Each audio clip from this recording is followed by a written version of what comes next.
तर आपण पहिल्या व्हिडिओमध्ये थॅलेसेमियाची चिन्ह आणि HB कसं आपण मेंटेन करणं गरजेचं असतं, चिलेशन याच्याबद्दल आपण बोललो. आता मी थॅलेसेमिया पेशंटमध्ये मॉनिटरिंग आपण कसं करतो याच्याबद्दल या व्हिडिओमध्ये बोलणार आहे आणि ट्रान्सप्लांटेशनबद्दल थोडक्यात बोलणार आहे. तर मी म्हटल्यासारखं थॅलेसेमियामुळे सारखं रक्त चढवायला लागतं, त्याचं HB व्यवस्थित तयार होत नसतं, त्यामुळे सारखं हिमोग्लोबिन कमी होतं आणि सारखं आपल्याला रक्त बढून ते हिमोग्लोबिन मेंटेन ठेवायला लागतं. जेव्हा हिमोग्लोबिन आपण मेंटेन ठेवण्यासाठी ब्लड देतो त्यावेळी शरीरात लोह हळूहळू जमायला लागतं आणि ते जमलेलं लोह काढण्याची प्रक्रिया शरीराकडे नसते, त्यामुळे आपल्याला काही औषधं देऊन ते एक्सक्रिशन किंवा ते बाहेर काढणं गरजेचं असतं शरीराच्या बाहेर. कारण जर ते लोह तसंच राहिलं तर वेगळ्या अवयवात ते जमायला लागतं आणि ते अवयव व्यवस्थित काम करत नाही आणि ऑर्गन डिस्फंक्शन होण्याची शक्यता असते.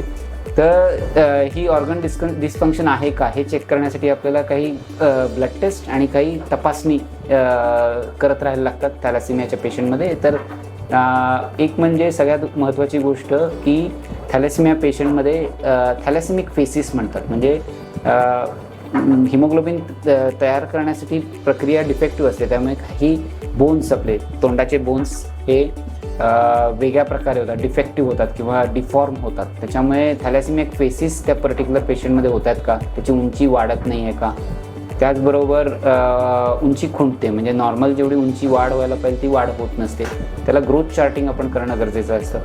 त्यानंतर साधारणपणे 10 ट्रान्सफ्युजन झाल्यावर फेरेटिन चेक करतो आपण आणि फेरेटिन 1000च्या वरती असेल तर चिलेशन थेरपी चालू करतो.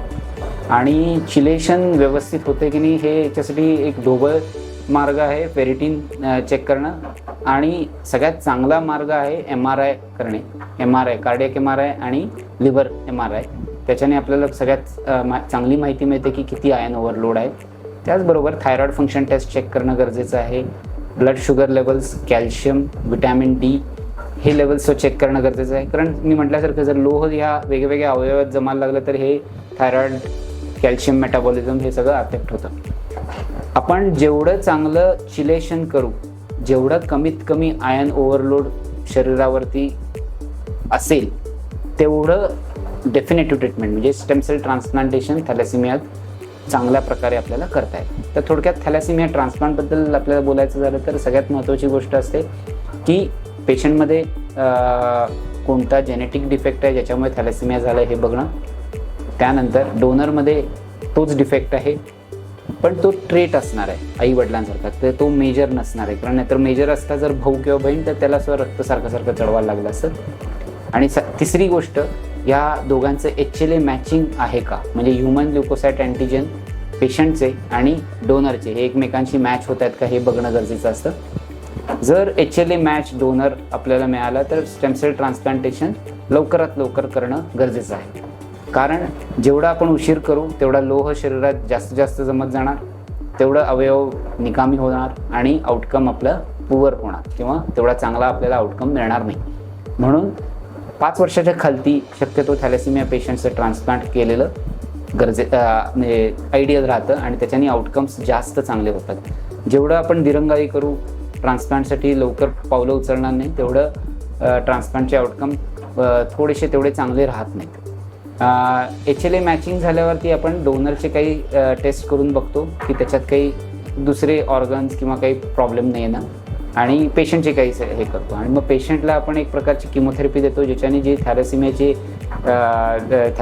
जी प्रक्रिया त्या पेशंटमध्ये होत असते ती नष्ट केली जाते आणि मग डोनरचे सेल्स घेऊन पेशंटला दिली जातात आणि मग ते डोनरचे सेल्स पेशंटच्या शरीरात जाऊन रुजतात आणि तिथं नॉर्मल लाल पेशीचं तयार होण्याची प्रक्रिया सुरू होते.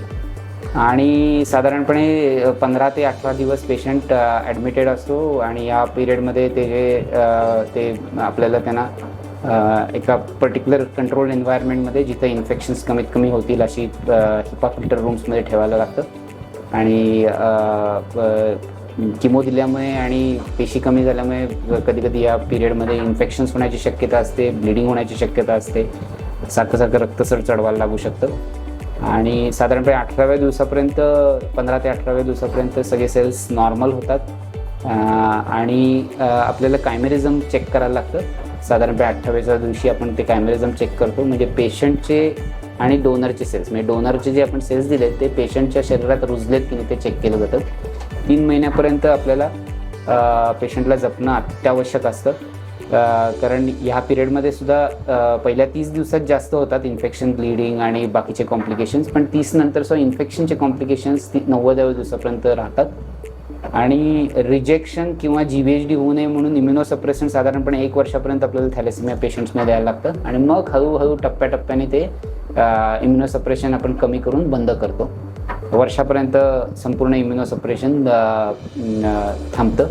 आणि सगळ्यात चांगली गोष्ट म्हणजे हे जे थॅलेसेमिक पेशंट असतात ज्यांना सारखं रक्त चढवायला लागत असतं ते पूर्णपणे ट्रान्सफ्युजन इंडिपेंडंट होतात. तर only curative treatment for thalassaemia is stem cell transplantation. And आपण जेवढं लवकर ट्रान्सप्लांटकडे पाऊल उचलू तेवढं त्या पेशंटचे लाईफस्टाईल आणि क्वालिटी ऑफ लाईफ इम्प्रूव्ह होते. थँक्यू.